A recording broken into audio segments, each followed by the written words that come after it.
effects and how we as the public need to be handling it as an emergency. So just imagine for me real quick, diving in a beautiful blue ocean, going under the water, feeling the waves rock over your head.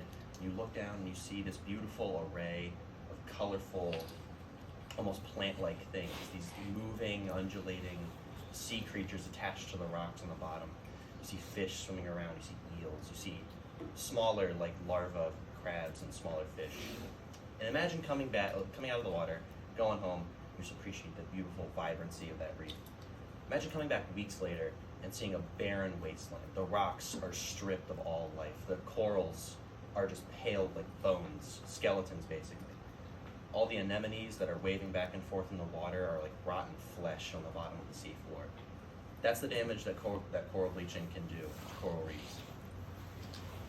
So, as some people may know, coral reefs are hugely important for the biodiversity of the ocean, hugely important for sustaining fish populations and, by extension, the fishing of people.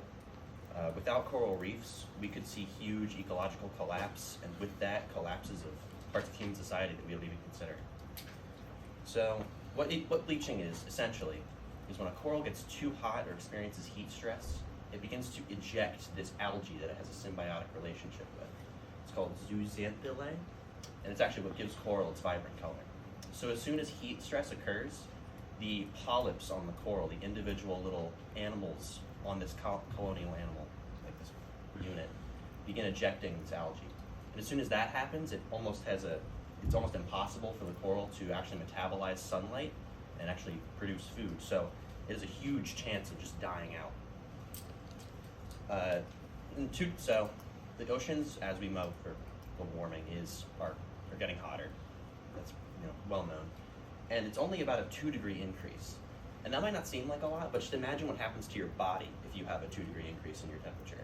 I mean, most people are like 98 degrees. So imagine going to 100. That would kill most people if you sustain that. So imagine having that happen to hundreds of organisms across the ocean. According to NOAA, only 2% of our oceans are populated by coral reefs, but up to 25% of marine biodiversity relies on coral reefs for nurseries, for food, for like a safe place to stay and just breed and populate. So without coral reefs, we could lose a huge portion of ocean life. And you might be sitting here, a lot of you probably don't care about ocean life, I'll be honest. But the global fishing trade is worth over $406 billion globally. So imagine losing 25% of that huge industry just to coral bleaching. We would experience huge financial collapses in countries like China and Japan and Vietnam, who have fish as a huge part of their diet. And the tourism that coral reefs generate is also massive. It creates over $36 billion in value from jobs, from research, and just exploring coral reefs. Losing not only 25% of all of marine biodiversity, but just coral reefs in general, would cause huge economic damage to up to hundreds of countries, undoubtedly.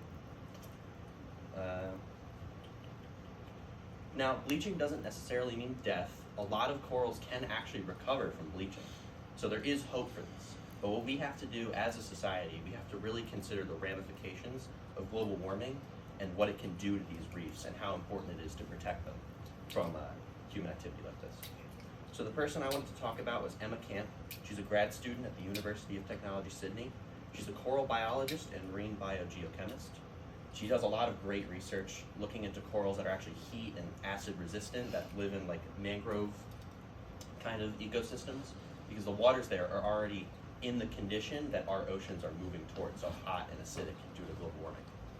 So she's doing some really good research there, like transplanting corals onto dying reefs and really just trying to help the existing reefs try to repopulate with corals that have already been affected.